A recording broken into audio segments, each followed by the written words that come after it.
You're listening to Leave It in the Ring. You're listening to Leave It in the Ring. We got Victor Ortiz here live right now on Leaving in the Ring. Hey Vic, so how you feeling about the Andre Berto fight? Well, given the fact that I'm the guy who called him out, I feel pretty damn good. Now, are you moving up in weight to face him, or are you guys meeting at some type of a catch weight? No, I moved up to 147, to a welterweight division, due to the fact that, obviously every world champion at 140 pounds fears me, whether they want to admit it or not. Nobody's giving me a shot, including Marcos Maidana. I practically begged him. I said, please. In the end, I just said, I don't even want your purse, man. You can have mine. I just want you, bro. Wow. And none of that ever happened. And then next thing you know, they promised me, the winner of my boy over there, Alexander and Timothy Bradley. And then, of course, they promised me to fight against Amir Khan. The fights against all those opponents were really possible, but then in the end, someone from their camps, not really knowing who said what, but they said no. Peterson, but they won't fight Ortiz. And I'm like, what? You know what? That's why I turned my back on the 140s and I just moved to 147, challenged what is known as the pound-for-pound best fighter of all time, up to date, Andre Berto. So I agreed to disagree completely on him being the pound-for-pound best of all time. I heard this fight's going to be it's like 145 or give or take a pound. Really hoping we were coming in at 147, period. But I guess the teams arranged to come in at 146 because I've never fought 147, which I told my coaches I was perfectly fine at coming in at welterweight. But they agreed to differ with me, and I was like, hey, you guys are the coaches, you guys are the boss. The boss is in the gym, so whatever you guys say. There will be a catchweight, I guess, according to what I've been hearing. 146 is the max. I mean, add one more pound to that, it's 147, so what's the difference, You've been ready. I mean, you're bigger than Berto. It looks like you're really ready to go to 147. I was watching you in the gym before your last fight, and it just seemed like your upper body's huge, your legs are a little thin, and that's usually where you can kind of start to see, okay, it's time to move up. Does your body feel like it's really just ready to grow? I mean, that's one thing that I didn't even fear. The thing is I'm an abnormal big 140, so I don't really mind fighting 140 because I can make the weight no problem. I eat breakfast, I eat lunch before weigh-ins. I mean, I'm drinking my water and everything, so I'm not struggling to make any weight. As far as 147, it gives me 7 pounds to put around. So, at the end of the day, I never struggled to make any kind of weight.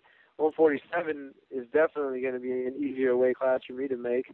I feel strong, and thank goodness I've been given power in both hands, not just in a right uppercut or a straight right or something like that. I was noticing, like, in your last fight, and I remember watching this with Felix Trinidad and watching it with, like, Miguel Cotto, when they were, like, at 140 and 147 in the later part of their campaigns there. They weren't able to go, like, full bore through the whole fight, and they were kind of worried about meeting out energy. And then you had the draw with Peterson.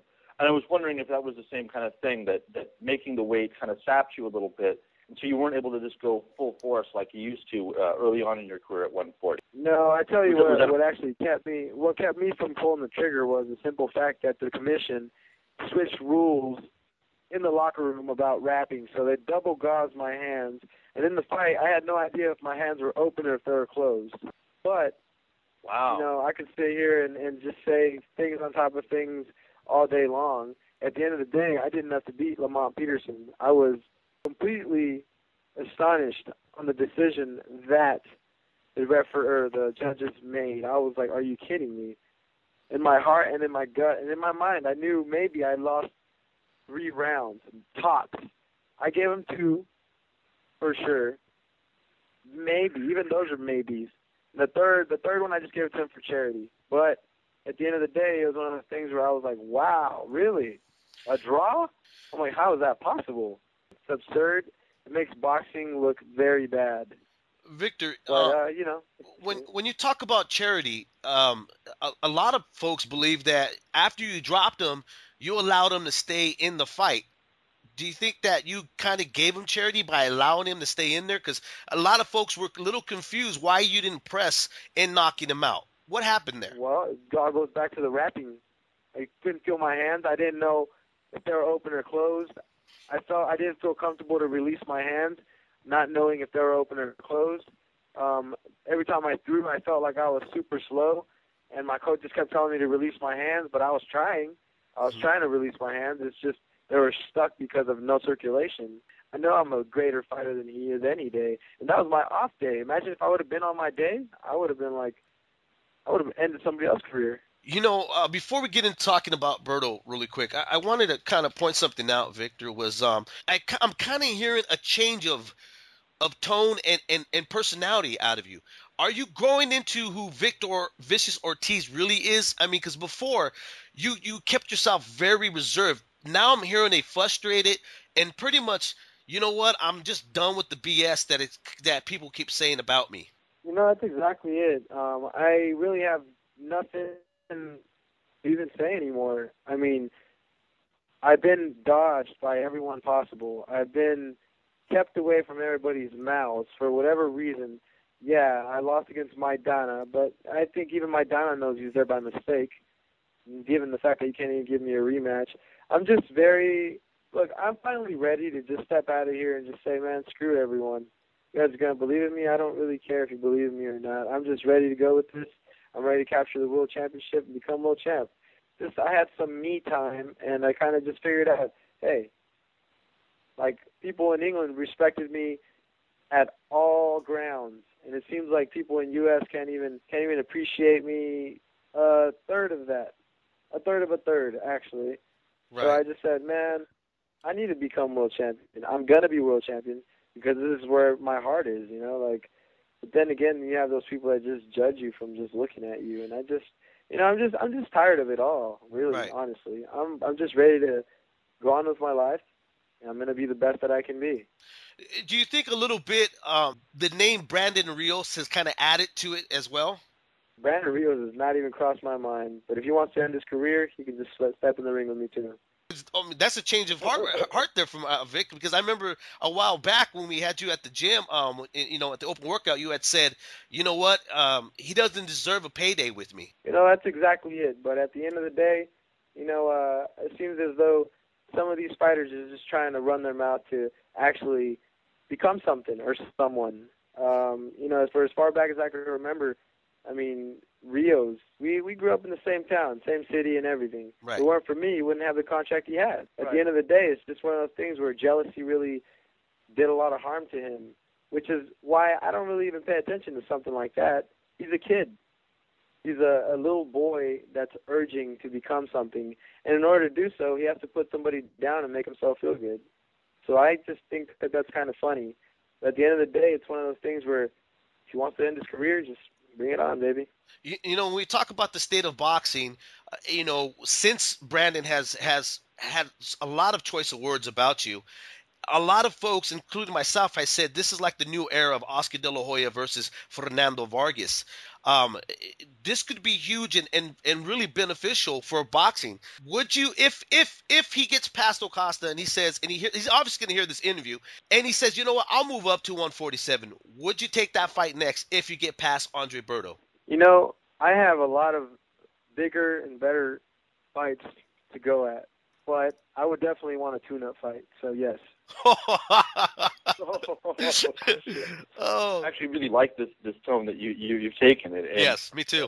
a big criticism that people had with you was after the Maidana fight. You did that interview on HBO, and you said it sounded like you were questioning whether or not you wanted to keep fighting, and you were like, I think you said, you know, I don't need to take abuse like this. What is it that has changed in you that you're saying, you know what, I do want to be a fighter? And not only that, but I want the best fights and the dangerous fights. You know, there's not a whole lot that's changed. My demeanor and my hunger has always been there to be what I want to be and accomplish.